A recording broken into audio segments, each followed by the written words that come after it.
when I try to take you through the mechanics of how these legs work.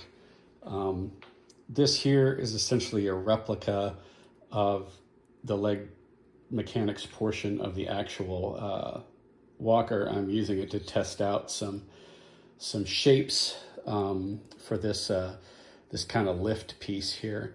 And what essentially happens is that there's this cam, and on the inside of this cam, it's round on essentially 3/4 of it, and then it has this sort of pocketed area. And that rubs against this wheel down here. That wheel is connected to this sort of swing bar, which can kind of move up and down. And one end of it is fixed, and then the other end of it is hooked to the leg. This piece here is essentially the leg bar. And so as it's turning, when it hits the round part, it just keeps it held down. But when it gets to that pocket, it allows this wheel to go up inside of it, and it allows this lever to come up and this leg to lift. So it's matched up to where there's this lever sticking up here, and that matches up to this crossbar. And this crossbar is hooked, again, sort of fixed over here and then hooked to the top of the leg here. And it lifts it up and moves it back and then puts it back down. And I can kind of run that through the cycle here a few times.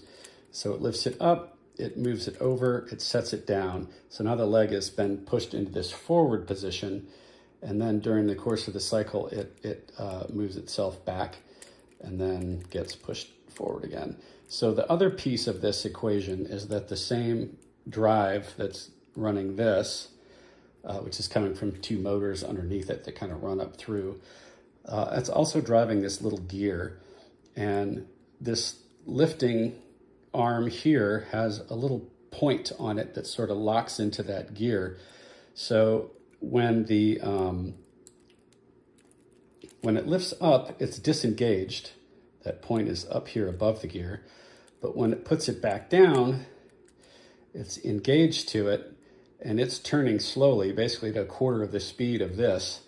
And so it's ever so slowly moving that leg back, as you can see, as it's, when it puts it down, it's in this forward position.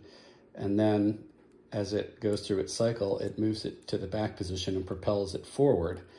And then we start the whole thing all over again. Set the leg back down, it moves forward, lifts it up, puts it back, sets it down, moves it forward. Basically like that. Now, the front half of this is opposite of the back. So the geometry of all this business here has to be a bit different.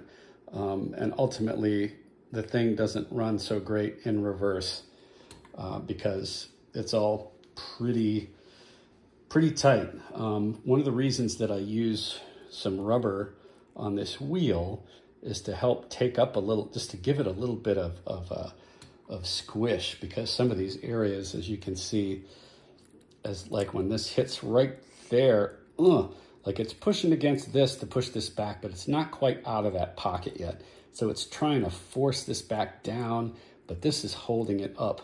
So it's like, just really has a tough time getting through there. And if there's nothing to give, then you just get a lot of binding. As it is, it's like right on the ragged edge. It's tough because there's quite a bit of power. I'm using 2 parallel large motors here, and they put up quite a bit of torque. So you can break stuff pretty easily. I've definitely busted axles and things like that. I tried to set it up so that the torque limits are where it tends to just stop the motors instead of just snapping things. But yeah, definitely busted a few things. But that's kind of how it all works. Hopefully that all makes sense.